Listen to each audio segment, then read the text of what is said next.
Okay, friends, this is what a garden that utilizes companion planting looks like at the end of its growing time. There's so much happening in here, and I want to walk you through it, how these things actually work. We just learned all the bits about what it is, why, all of that. But now I really want to show you, what does it look like in real life? You know, beyond the piece of paper that we sketched on, beyond any of that, I want to show you how this actually is functioning. So first of all, one of the methods we talked about was a Three Sisters model. Three Sisters is something that has come for centuries. It was actually how the Native Americans domesticated plants that were really important to creating a sustainable food system for themselves, which was squash, beans, and maize. And now we know it as corn. But we can actually see it effectively working here in our garden. And I've added some other things beyond just what they utilized. And so how they did this was they watched how this happened in the natural ecosystem around them in the fields and things like that. And then they applied it into their garden beds, which is a really cool thing to think about, that we're really creating a true ecosystem that naturally already was coexisting for centuries before we ever gardened as humans. So let me show you how that is working in my own garden. So over here we have some corn. This is a gem corn, and it means that the kernels are not ready yet, but they'll actually be multicolored, which is really cool. We don't really grow this to eat it.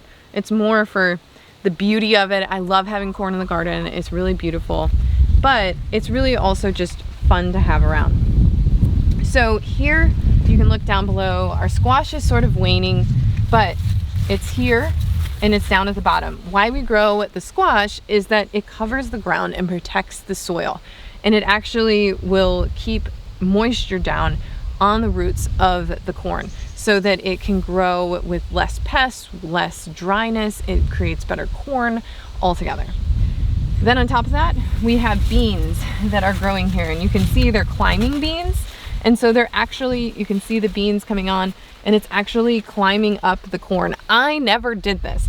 It just did it itself, and I just planted it around the base of the corn. So when I planted it, I put the corn seed in, and then once the corn was sprouted, I then planted the beans around it. The squash were interplanted as I saw fit from starts, and they just kind of grow and cover the ground. So this is how a companion planting model exists together. This is a 3-plant companion model, and like I have talked about, this is our base plant. This is the core of the trifecta here. Because it's the tallest plant, everything else kind of goes around it, and we need the corn in order to create everything else. Now, some other things that are added into this model that we kind of put alongside, and they're kind of hiding in here. So we're gonna see if we can kind of show them.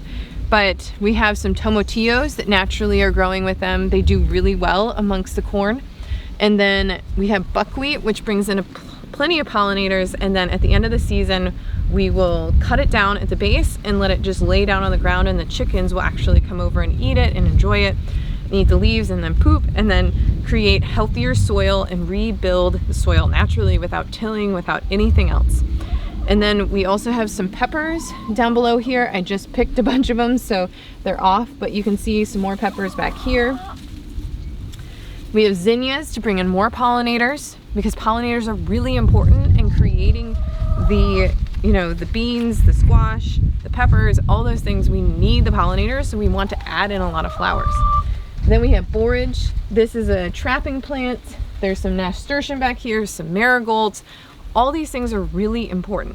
We also have herbs intermixed in here, such as basil varieties and some, let's see, we got tulsi over there. We have, I don't even know, we got everything.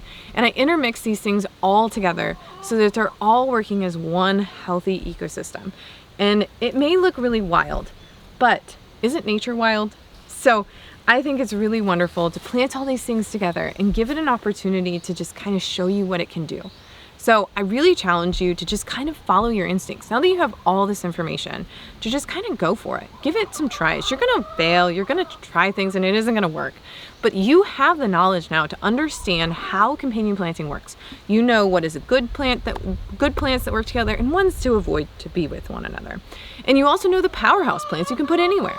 So try it, because we actually had garlic growing in here at one point, but we're far past the garlic time. So I hope this is really helpful, that this is really inspiring, and I'm open to your questions, your ideas, what is working. Come back and tell us. I want to hear about it. So I'm really excited that you took this course, and I hope this is really helpful to see it in person.